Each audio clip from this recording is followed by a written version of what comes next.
Okay, I'm really worried you're not going to agree with me now and you'll boo me when I start talking, so I might quit while I'm ahead and go and sit down. But seriously, it is wonderful to be among all of you tonight, and such a hopeful sign that so many of you have come out at such short notice to be here with us. And friends, I believe that our democracy is broken.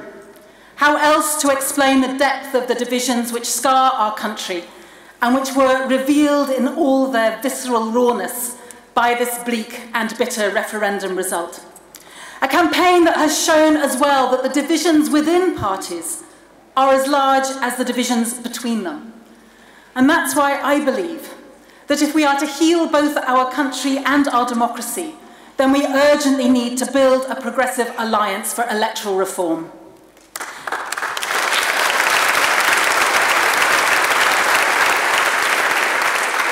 So I've got 5 minutes and I'll make 5 very short points. And my first one is that the depth of the anger and alienation that was felt by so many who voted leave must be urgently addressed. I think for many it was a howl of rage against exclusion and a sense of powerlessness. And we have to listen to that and respond. Now, in my heart, of course, I believe Britain's future should be in Europe. And the message of the petition for a second referendum that now has over 4 million signatures is an understandable cry of pain. But friends, I believe that to seek to overrule the outcome of the referendum is bad politics and worse democracy.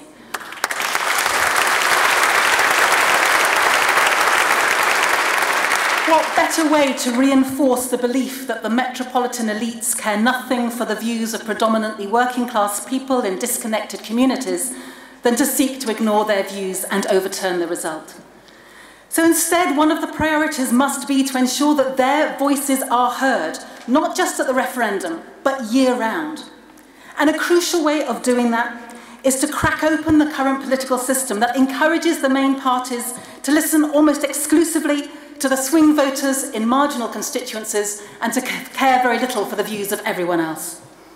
And so my second point is this, that if we are to set about healing the deep divisions in our society, which this referendum has laid bare, then we need to urgently build a more representative, inclusive democracy, and that can only be brought about by electoral reform. And friends, it is urgent. If ever I need reminding of just how high the stakes are, then I need only to speak with my constituents who are struggling to pay the rent. The services they rely on are vanishing. They're staring down the barrel at a crumbling economy, endemic low pay, and the prospect of years more austerity. The Tories are readying themselves now for another round of disaster capitalism, using the post-Brexit turmoil to further shape the economy in their interests. I believe we need to prepare for that and lobby for an early general election, because no politician has a mandate.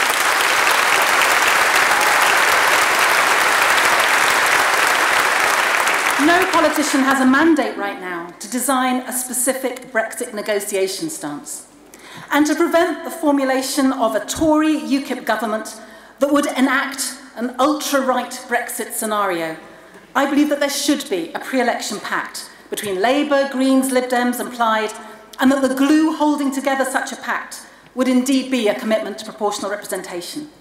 Now, last week the Green Party wrote to the other party leaders with precisely that proposal, and conversations are beginning to happen. But we need to get a move on. The clock is ticking, the climate is burning, and the gap between rich and poor continues to grow ever wider. But third, my point about this progressive alliance is that it has to be more than a group of losers. This isn't just about political expedience, this is about inspiring people. Yes, I do think it's true that with the triumph of the SNP in Scotland and with constituency boundary changes coming down the line, I do think it's true that a Labour Party, no matter who its new leader might be, or if it has the same leader, no matter who its leader is, they are not likely to form a majority government at the next election. But you know, even if Labour could win an outright majority, I would still be challenging them to change the way they do politics, because I fundamentally believe that political pluralism delivers better results, that no single party has a monopoly on wisdom.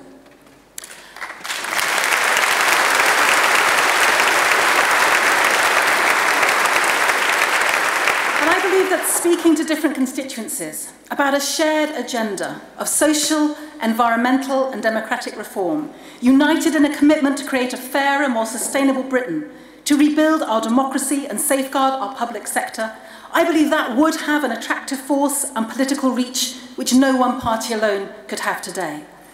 And if people like Ken Clarke and Ian Duncan Smith can coexist in the same party, then for Labour, Lib Dems and Green to be fighting each other creates at best an uneven playing field and at worst is political suicide. We have to be smarter about the way we do politics.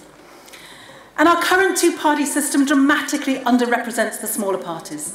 And the effect on that, in terms of our political debate, is to shrink a conversation when there is a growing clamour to expand it.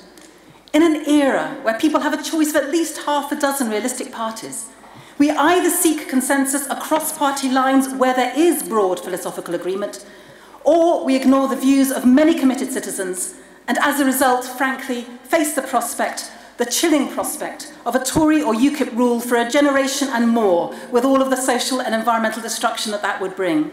Friends, there is nothing inevitable about social progress as the rise of the right across Europe grimly demonstrates. We need to fight for a progressive future, we need to fight for it together, and that is what tonight is about. So let me tell you about how we might do it. Well, I'll tell you how we don't do it. We don't do it by stitching up agreements behind closed doors. There has to be about an open, inclusive, bottom-up process involving as many people as possible in each local area. So one proposal might be to hold open primaries to elect the best progressive candidate, either in each constituency or just in the marginals where an electoral alliance could make most impact. And that could provide, I think, an unprecedented democratic legitimacy and harness a wave of grassroots excitement and energy. It would have the potential to reach out to many who are turned off by the tribal politics of business as usual, and particularly to speak to young people, many of whom feel so bruised by this whole referendum process. And there are plenty of other scenarios that we can imagine, from individual parties, candidates signing up to a core set of progressive principles, perhaps being championed by a third-party movement, or indeed to less formal non-aggression pacts. But the bottom line is that it needs to empower individuals, not party elites, and that it better reflects the diversity of opinion that is at the heart of modern Britain. And so in my final few words, let me simply say this, that if any of this is to happen, there will need to be a change of thinking. There is no point people talking about a realignment in politics if there is not first a deeper realignment of minds. The referendum was a wake-up call. Let's honour it by rejecting xenophobia. Let's rise to it by pledging to share the economic benefits of migration more fairly.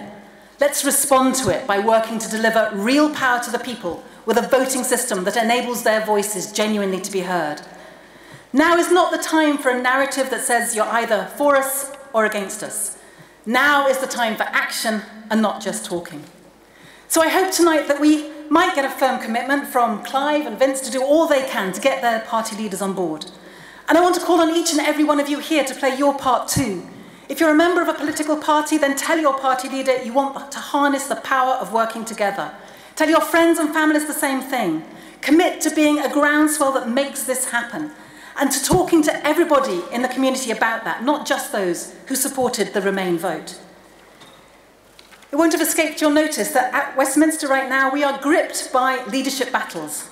And I think that we need to remember this about leadership, that true leaders don't create followers, they create more leaders. They show the way and they lead by example. That's what we're here to do tonight. And if we succeed, it will be truly remarkable. And friends, it will change everything. Thank you.